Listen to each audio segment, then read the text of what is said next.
پاک صلی اللہ علیہ وسلم کا ایک فرمان ہے مصنف عبدالرزاق میں، یہ حدیث آپ نے آج یاد رکھنی ہے۔ نبی پاک صلی اللہ علیہ وسلم نے فرمایا کسی آدمی کے نماز اور روزے سے متاثر نہ ہونا، پہلے دیکھ لینا کہ وہ امانت دار ہے کہ نہیں۔ کسی کے نماز روزے سے متاثر نہیں ہونا، پہلے دیکھ لینا کہ دیانت دار ہے کہ دیکھنا لوگوں کی جیبوں پہ کتنی نظریں ڈالتا ہے۔ فرمایا بہت سارے نماز روزے والے دھوکے بازی کرتے ہیں، دیانتی نہ کریں، اپنے عہدے کا پاس رکھیں، اپنے منصب کا خیال رکھیں۔ عہدہ جس جگہ آپ موجود ہیں آپ کی ذمہ داری ہے۔ میرے رسول پاک صلی اللہ علیہ وسلم نے فرمایا ہر بندہ تم میں سے نگران ہے، اور جو اس کی رعایا ہے اس کے بارے میں اس نے جواب دینا ہے۔ کبھی بھی بددیانتی نہ کریں۔ ہم لوگوں کا پہلے اعتماد حاصل کرتے ہیں، پھر اس اعتماد کو ٹھیس پہنچاتے ہیں۔ اس کا نقصان پتہ کیا ہوتا ہے؟ دنیا میں سب سے کمزور شخص وہ ہوتا ہے جس پر کوئی اعتبار نہیں کرتا۔ جس کا اعتماد ضائع ہو جائے وہ آدمی بکھر جاتا ہے۔ کبھی بھی دھوکہ دہی کی پالیسی نہ بنائیں۔ ہم لوگوں سے مفادات لینے کے لیے اپنے رویے میٹھے کرتے ہیں، اور جب کام نکل جاتا ہے پھر ہمارے رویے بدل جاتے ہیں۔ یہ دھوکہ ہے، یہ بددیانتی ہے۔ اس کو اللہ رسول نے پسند نہیں کیا۔ میرے نبی پاک علیہ السلام نے فرمایا جس میں تین باتیں پائی جائیں وہ تو منافق ہے۔ اگرچہ علماء کہتے ہیں یہاں منافق اعتقادی مراد نہیں، منافق عملی مراد ہے، لیکن حضور نے فرمایا منافق ہے۔ یا رسول اللہ کون؟ فرمایا وہ بندہ جب بات کرے تو جھوٹ بولے، جب وعدہ کرے تو مخالفت کرے، جب امانت رکھی جائے تو بددیانتی کرے۔ یہ تو بندہ منافق ہے۔ حضرت ابو نور علیہ رحمہ نے لکھا ہے، فرماتے ہیں محمود غزنوی کا دور تھا تو ایک آدمی محمود غزنوی کے پاس نا اپنا کیس لے کے آیا، مدعی بن کے آیا۔ اس نے کہا بادشاہ میرا کیس بڑا نرالا ہے۔ بادشاہ سلامت نے کہا وہ کس طرح؟ کہنے لگا یہ میرے پاس ایک تھیلی ہے، میں نہ سفر پہ جانے لگا تو یہ تھیلی پوری ہیروں کی بھری ہوئی، فلاں علاقے کے جو قاضی صاحب ہے نا، میں جاتی دفعہ میں کہیں سفر پہ جا رہا تھا تو میں ان کے پاس چھوڑ گیا کہ راستہ لمبا ہے، کہیں کوئی مجھ سے چھین نہ لے، ہیروں کی بھری ہوئی تھی۔ کچھ دنوں کے بعد میں واپس آیا ہوں، قاضی صاحب نے مجھے تھیلی واپس کی ہے تو اس میں ہیروں کی بجائے کھوٹے سکے نکلے۔ اب میں نے قاضی صاحب سے کہا ہے تو قاضی صاحب تو میرے گریبان تک آتے ہیں، وہ کہتے ہیں بتا کہیں سے پھٹی ہے، کھلی ہے؟ وہ جس طرح ٹانکے لگا کے تو نے سی تھی اسی طرح لگے ہوئے ہیں کہ نہیں؟ تو حضور لگے بھی بالکل اسی طرح ہے، نہ پھٹی ہے نہ کھلی ہے۔ اب میں لٹ گیا ہوں، میری کل عمر کی کمائی ضائع ہو گئی، کھوٹے سکے کہاں اور ہیرے کہاں؟ تو مہربانی کریں، اور میں آپ کی بارگاہ میں اللہ رسول کے نام پر حلف دیتا ہوں کہ میں ہوں بالکل سچا۔ محمود غزنوی کہنے لگے تو جا، تھیلی چھوڑ جا، اور جب میں تجھے بلاؤں گا پھر دوبارہ آنا۔ وہ شخص چلا گیا۔ محمود غزنوی اٹھے، دربار برخاست کیا، لوگوں سے کہنے لگے چلے جاؤ، میں 3 دن کے لیے سیر کرنے جا رہا ہوں، 3 دن کے بعد لوٹوں گا۔ اکیلے جب رہ گئے نا محمود دربار میں تو محبوب نے چھری منگائی۔ وہ جس تخت پہ بیٹھتے تھے وہاں گدا بچھا ہوا تھا، یہ گدا پڑا ہے نا، وہ گدا بچھا ہوا تھا۔ محمود نے چھری کے ساتھ اس کو پھاڑ ڈالا اور چھری جیب میں رکھی نکل گئے۔ کہنے لگے میرے بعد کوئی میرے دربار والے احاطے میں داخل نہ ہو۔ محمود چلے گئے۔ اب وہ صفائی کرنے والا جب آیا نا، اس نے آ کے دیکھا تو گدا تو پھٹا ہوا ہے۔ اس نے شور ڈال دیا، پہرے دار بھی آ گئے، فلاں صاحب بھی آ گئے، فلاں صاحب۔ اس نے کہا او خدا کے بندو، اس کا گدا پھٹ گیا ہے، وہ تو مار ڈالے گا۔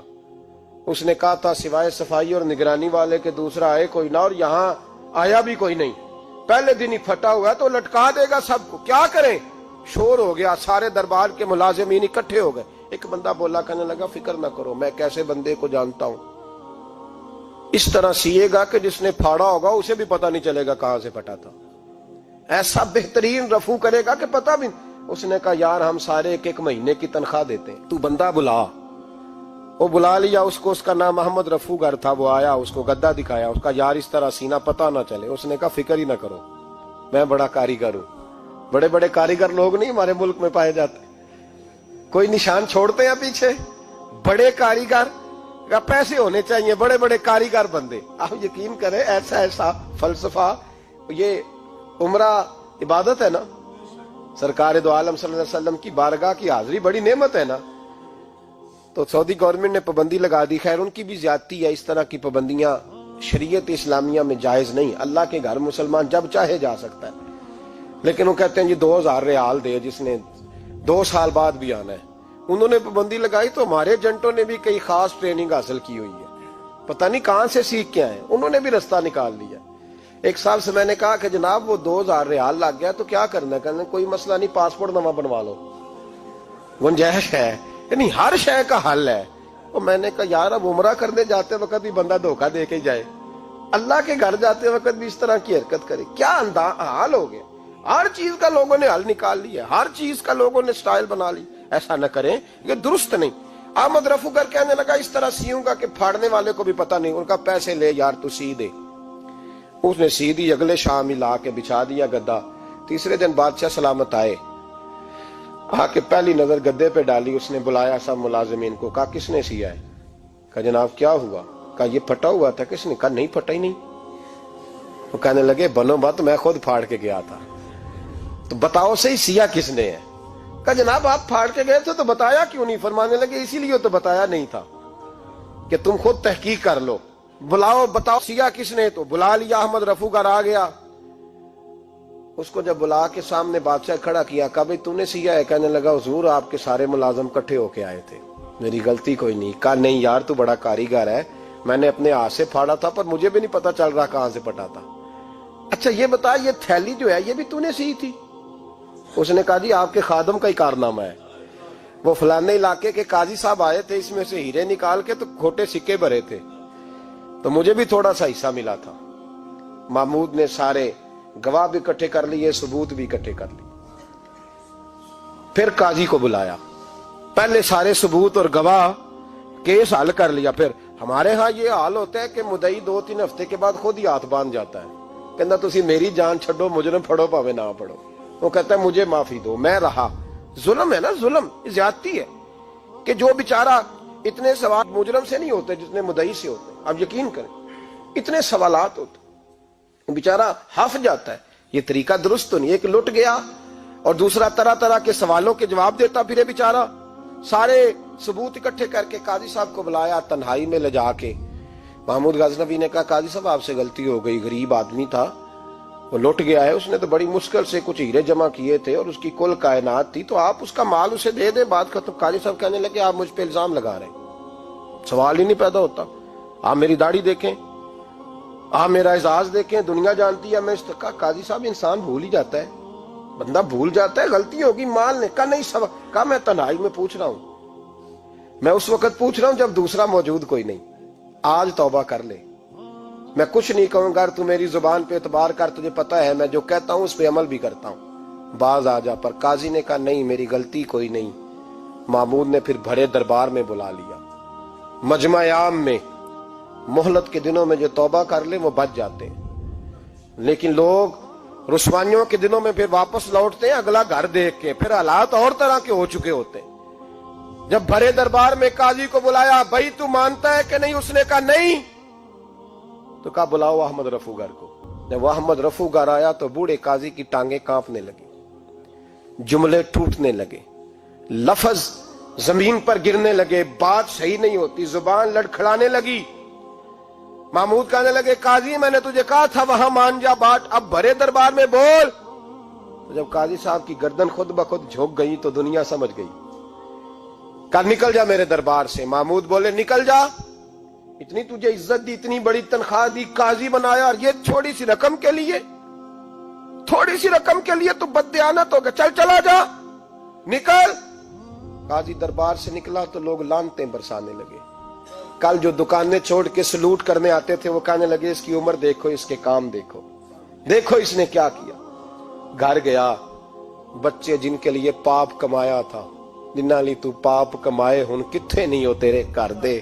وہ بچے کہنے لگے ابا جی ہم تو سکول مدرسہ جانے کے قابل نہیں رہے، امید تھی کہ بیوی ساتھ دے گی۔ وہ کہنے لگی میں میکے کیسے جاؤں گی، گلی کی عورتیں طرح طرح کی باتیں بناتی ہیں۔ اور بھائی کامیابیوں کے بڑے سربراہ ہوتے ہیں، کوئی کامیاب ہو جائے تو سارے کہتے ہیں میری سپورٹ سے ہوا ہے، ناکامیاں ہمیشہ یتیم ہوتی ہیں، ناکامیوں کا کوئی سربراہ نہیں ہوتا۔ جب تک تو قاضی تھا تو بڑے بات تھی، ہر بندہ کہتا تھا رشتہ دار ہے، رسوائی ہو گئی تو وہ تیری آنکھ ہو یا سنگ ملامت کی چبھن، کون پہنچا ہے میرے درد کی گہرائی تک، دور شہرت میں تو یاروں نے کیا یاد بہت، ساتھ آیا نہ کوئی کوچے رسوائی تک۔ اور میاں صاحب کہنے لگے ساری عمر ہی آٹا گد ہے، میں لکھاں کیتے نہیں پیڑے، اب وقت آیا ہی تے محمد بخشا کوئی نہیں ہوں بیٹھا نیڑے، حالات ہی بدل گئے۔ قاضی خاموشی سے اندر چلا گیا، اپنی رسوائی سمیٹ کے بستر پہ لیٹا، نہ روٹی کی بھوک لگی، نہ پانی کی پیاس لگی، نہ نیند آئی، ساری رات تڑپتا رہا۔ سویرے گھر والوں نے دروازہ کھولا تو روح پرواز کر گئی تھی، دنیا چھوڑ گیا۔ حضرت ابو نور علیہ رحمہ بولے، فرمانے لگے یاد رکھو کبھی بددیانتی نہ کرنا، کبھی۔ یہ تو محمود غزنوی کی عدالت تھی، قیامت میں رب کریم کی عدالت لگے گی۔ اور فرمایا وہاں تو گواہی دینے والا احمد رفو گر تھا، قیامت میں تو تمہارے اپنے ہاتھ پیر گواہیاں دیں گے، ہمارا اپنا وجود گواہی دے گا۔ اور فرمایا یہاں تو لانتے دنیا دار برساتے تھے، وہاں فرشتے ہوں گے۔ اور قاضی کو تو موت آ گئی تھی، قیامت میں تو دوبارہ موت بھی کوئی نہیں آئے گی، وہاں تو رہنا ہے اور سہنا ہے۔ اتنی بددیانتی معاشرے میں، اتنی بددیانتی ہر جگہ۔ اس معاشرے کا بھی کچھ بنے گا جہاں دوائی بھی خالص نہ ملے، جہاں دوائی میں بھی بددیانتی ہو۔ لوگ اپنے بچے کو آکسفورڈ یونیورسٹی میں پڑھانے کے لیے غریبوں کے بچوں کے رگوں میں جو دوائی اتارے وہ بھی 2 نمبر۔ اتنا بڑا بھی کوئی بددیانت معاشرہ ہوتا ہے کہ لوگ یہاں تک دھندا کریں، یہاں تک کہ لوگ لوگوں کی زندگیوں سے کھیل جائیں اور ہمیں احساس تک نہ ہو کہ کوئی مر جائے گا، کوئی ڈوب جائے گا، کیا بنے گا۔ اور جس نے وہ اپنی رجسٹر کی دوائی کی، اس نے 2-4 لاکھ روپیہ لیا اور اس نے یہ نہیں سوچا کتنے انسان میری وجہ سے مریں گے۔